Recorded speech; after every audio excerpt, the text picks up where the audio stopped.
تو تجارت کے اسلامی احکامات میں کچھ شرائط، اصول اور ضوابط ہیں جن کی بنیاد پر ہمیں ایک بات سمجھ آتی ہے کہ تاجر کو سچا کاروبار کرنا چاہیے، اور سچے کاروبار کے اندر اس کو اپنی اصول میں سب سے پہلے 6 اصول میں بتا رہا ہوں تجارت کے، آپ کی خدمت میں جو روزی کے اندر برکت فرمائیں گے۔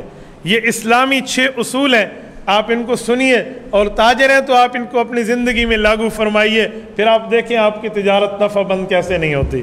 فرمایا سب سے پہلا اصول یہ ہے کہ تجارت میں اچھی نیت شامل کر لے، نیت بندہ اچھی کرے۔ کیا مطلب؟ یعنی اللہ میں اسی لیے تجارت کر رہا ہوں تاکہ مجھے بھیک نہ مانگنا پڑے، تاکہ کسی کے سامنے دستے سوال دراز نہ کرنا پڑے۔ میری محنت، میری تگ و دو، میرا اٹھنا، میرا بیٹھنا، اور میری یہ محنت صرف اس لیے ہے تاکہ لوگوں کے مال پر میرا طمع، میری لالچ، میرے اندر حسد، یہ چیزیں نہ آئیں۔ میری نیت ٹھیک ہونی چاہیے، بالکل ٹھیک نیت سے تجارت کر رہا ہوں تاکہ برائی سے محفوظ رہوں، اور اپنی ذمہ داریاں جو میرے اوپر ہیں، میرے گھر والے ہیں، میرے بچے ہیں، میری آل اولاد ہے، ان کی ضروریات میں پوری کرتا رہوں۔ یہ نیت بنیادی طور پہ ہے کہ بندہ اپنی نیت کو درست کر لے۔ نمبر 2، اپنی صنعت اور تجارت میں فرض کفایہ کی ادائیگی کی نیت کرے۔ یہ تجارت فرض کفایہ ہے، مسلمانوں میں ایک بندہ کرے تو سب سے گناہ ٹل جاتا ہے، تو فرض کفایہ آپ جانتے ہیں، تو فرض کفایہ کی نیت کرے کہ یہ ایسا فرض ہے جس کو بطور کفایہ ادا کیا جاتا ہے، تو میں فریضہ کفایہ ادا کر رہا ہوں، یہ اس شخص کی نیت ہونی چاہیے۔ اور اس نیت پر اس آدمی کو جو اجر ملے گا نا، وہ ان سب کی طرف سے ملے گا جن کی یہ ذمہ داریاں پوری کر کے ان کی جو ہے نا کیا کہتے ہیں سرپرستی کر رہا ہے۔ میں مثال دیتا ہوں، یہ تجارت عبادت بنے گی نا، تو جو بندہ اس کی تجارت سے فائدہ اٹھائے گا، چاہے کسی کا تعاون کر رہا ہے، چاہے اپنی بہن پر ذمہ داری پوری کرتے ہوئے خرچ کر رہا ہے، اپنی ماں، اپنے باپ، اپنے بچوں کو، اپنی بیوی کو، کسی اور کو دے رہا ہے، تو ایسے سمجھیں وہ سارے یہی عبادت کر رہے ہیں اور اس بندے کے حصے میں ان کا ثواب آ رہا ہے۔ کیوں؟ یہ فرض کفایہ کی نیت کر رہا ہے۔ محلے میں ایک شخص بھی اگر اعتکاف میں مسجد میں نہ بیٹھے نا، تو پورا محلہ گناہ گار ہے نا۔ کیوں؟ آپ نے سنت کفایہ ادا نہیں کی۔ کوئی ایک محلے سے بندہ بھی اپنے محلے والوں کے قریبیوں کے جنازے میں نہ جائے تو فرض کفایہ کی ادائیگی نہیں ہوئی، سب گناہ گار ہے نا۔ اور اگر کوئی ایک ہی چلا جائے تو اسے سب کی طرف سے ثواب ملتا ہے۔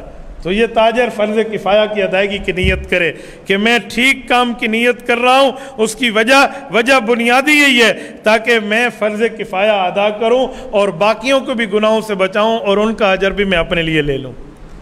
تیسرے نمبر پہ اصول فرمایا، بازار آخرت سے بھی اس بازار میں غافل نہ ہو۔ دنیا کے بازار میں بیٹھ کے آخرت کے بازار سے غافل نہ ہو۔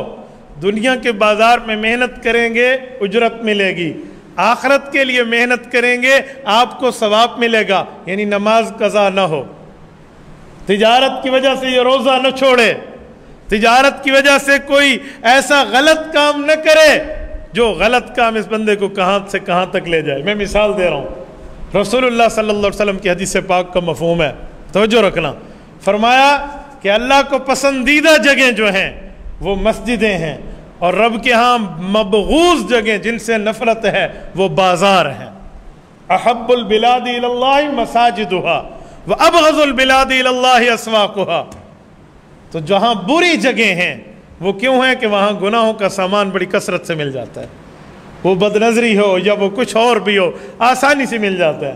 تو وہاں اس بندے نے اپنی آنکھ کی حفاظت کرنی ہے، اپنے کان کی حفاظت کرنی ہے، اپنے ہاتھ کی حفاظت، خصوصاً تجارت کرتے ہوئے اپنے دل کی حفاظت کرنی ہے کہ میں مسلمان کو دھوکہ دے رہا ہوں یا اسے عبادت سمجھ رہا ہوں۔ میرا اصول، میرا مطمع نظر میرے سامنے ہے کیا، میرا نظریہ کیا ہے، میں کس نظریے کو لے کر دیوان میں بیٹھا ہوں۔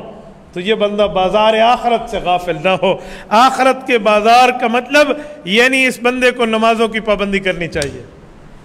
گاہک بلائے تو بندہ نہ جا سکے شکل کہتے یار تو اٹینڈ کر لے، اللہ بلا رہا ہے، اللہ کا منادی بلا رہا ہے، حی علی الصلاح کہہ کر بلا رہا ہے۔ جو نماز عرش پہ رسول اللہ کو تحفہ ملا، حی علی الفلاح کہہ کر بلا رہا ہے کامیابی کی طرف آئے، تو یہ اتنا اس تجارت میں منہمک، مشغول، مصروف نہ ہو جائے کہ یہ بندہ اللہ کے منادی کی آواز پہ بھی لبیک نہ کہہ سکے۔ تو بازار دنیا میں بیٹھ کے بازار آخرت سے غافل نہ ہو۔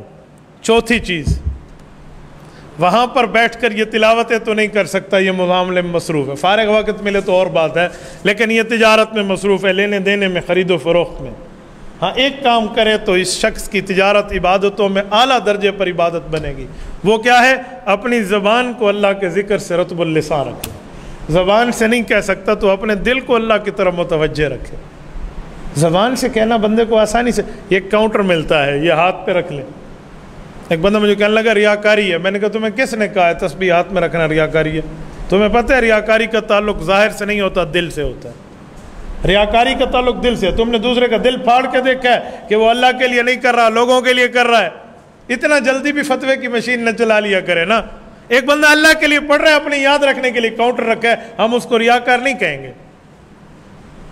एक सहाबी थे, ऊंची ऊंची आवाज में रसूलुल्लाह के दरवाजे पर पड़े होते और जिक्र फरमाते थे। हजरत उमर रजी अल्लाह तआला अन्हु ने देख कर फरमाया कि ये बंदा तो रियाकार है, आहिस्ता करे ना, इतना ऊंचा क्यों कर रहा है? हुज़ूर पाक अलैहिस्सलाम ने फरमाया ला उमर बल अव्वाह, इसे रियाकार न कहो, कहो इसका दिल कुड़ रहा है और ये अल्लाह अल्लाह कर रहा है, इसके दिल से आवाज़ निकल रही है। तो रियाकारी यूँ नहीं होती। हज़रत उमर ने फरमाया या रसूलल्लाह आपने मुझे तंबीह फरमाई, मुझे मसला समझ आ गया। तो ऐसे रियाकार का फतवा न दें। हाथ में तस्बीह के कई फ़ायदे हैं, भूला हुआ जिक्र भी याद रहता है। हाथ में तस्बीह हो तो बदनजरी का गुनाह नहीं होता। लोग कहेंगे तस्बीह हाथ थी मौलवी दी आँख देखो, कई चीज़ें सामने आ जाती हैं ना। तो हाथ में तस्बीह और काउंटर याद रहता है और इसे बंदा पढ़ता रहता है। आप कभी तस्बीह के बगैर जिक्र करके काउंट करें और तस्बीह हाथ में रख के करें, आपको कितना वाज़े फ़र्क नज़र आएगा, खुद समझ आ जाएगा। तो बंदा अपनी ज़बान को अल्लाह के ज़िक्र से रत्बुल लिसान रखे, ये चौथी चीज़ है। पाँचवीं चीज़, सबसे बड़ी बात यह है कि हिर्स अपने दिल में न हो। इसकी दुकान है, सेम दुकान इसी तरह किसी और दुकानदार की है, इसके पास तो गाहक आ रहे और मेरे पास नहीं आ रहे, ये हिर्स है। यूँ कहना चाहिए अल्लाह जैसे इसके पास भेजे हैं ऐसे मेरे पास भी भेज दे। भाई के लिए भी दुआ हो, अपने लिए भी दुआ हो। ये पांचवा इस्लामी उसूल है तिजारत का। हिर्स नहीं होना चाहिए। हिर्स बहुत बड़ी बदबख्ती की अलामत है। हिर्स क्या होता है यार? वो हिर्स, एक ताजर के बारे में आता है, वो असर से पहले दुकान बंद करके जा रहे थे। किसी ने कहा अभी तो टाइम रहता है। उन्होंने कहा जितना मेरी आज की ज़रूरियात है ना वो पूरी हो गई हैं, आप मुझे बैठने की ज़रूरत नहीं है। उसने कहा कल, उसने कहा कल भी तो वही अल्लाह है जो आज है। हिर्स नहीं होना चाहिए। हिर्स होगा तो ये तिजारत इस्लामी उसूलों की बुनियाद पे ख़त्म होती जाएगी, चाहे उसकी नंबरिंग बढ़ रहे हों, लेकिन बरक़ात ख़त्म हो जाएंगी। तो हिर्स बिल्कुल बंदा न रखे। और ऐसा ना हो कि सबसे पहले बाजार में जाए और सबसे बाद बाजार में आए। एक है मसरूफियत की वजह से पहले गया, बाद में और बात है। एक है हिर्स की वजह से गया, हिर्स की वजह से नहीं। अल्लाह पे तवक्कुल करके बंदा जाए तो बात ठीक हो जाती है। छठा उसूल और आखिरी उसूल इस्लामी तिजारत का, फरमाया छठा उसूल ये है कि सिर्फ ये ना हो कि अल्लाह मैं हराम से बचने के लिए कारोबार कर रहा हूँ, बल्कि ये भी हो कि जिसमें हराम का थोड़ा बहुत शुबा आ जाए, शक आ जाए, उस शुकू को शुबहात की हराम की चीज़ों को भी बंदा छोड़ दे। सिर्फ ये नहीं है ये फाइनली हराम है, ये वाज़े हराम है तो मैं हराम को छोड़ रहा हूँ। कहा जी नहीं, बंदा शुकू को शुबहात के मौके पर भी उस चीज़ को छोड़ दे। रसूलुल्लाह सल्लल्लाहु अलैहि वसल्लम की हदीस है, अल हलाल बय्यिनुन वल हराम बय्यिनुन फमा बैनहुमा मुश्तबिहात। फरमाए लोगो, हलाल भी शरीयत में वाज़े कर दिया गया है, हराम भी शरीयत में ज़ाहिर और वाज़े कर दिया गया है। उसमें दरमियान में कुछ चीज़ें हैं जो शुबह पैदा करती हैं। बस आप शुबह को छोड़ दें तो आप हलाल के साथ लग जाएंगे। शुबहात में पड़ गए तो बंदा एक दिन कहीं ना कहीं गलती में आ जाएगा। शुबहात की मिसाल दूं, एक आदमी का चलना हर वक्त किनारे पे हो, एक आदमी का चलना रास्ते सही रास्ते पे हो, गिरने का ख़तरा इसका कम है उसका ज़्यादा है जो किनारों पर चल रहा है, जो जान जोखी कामों में ख़ुद को डाले हुए है। तो लिहाजा ऐसी कामों में ख़ुद को न डालें जो हराम का शुबा पैदा करे। ये 6 इस्लामी उसूल हैं। इन बुनियादों पे अगर बंदा तिजारत कर ले, खुदा की कसम उस आदमी की ये ज़िंदगी, ये तिजारत इबादत बन जाए। मैं एक बार फिर बतौर खुलासा इस्लामी उसूल गिनवाए देता हूँ। नंबर 1, तिजारत में नीयत अच्छी करे। नंबर 2, फ़र्ज़ किफ़ाया की अदायगी की नीयत करे। नंबर 3, बाज़ार दुनिया में बैठ के बाज़ार आखरत से गाफिल ना हो। नंबर 4, हमेशा अपनी ज़बान को अल्लाह के ज़िक्र से रुतबुल लिसान रखे। नंबर 5, हिर्स न रखे। नंबर 6, ان اصولوں سے بھی بچ جائے جو اس کو حرام کے شبے میں لے کر جائے. تو یہ اسلامی اصول تھے.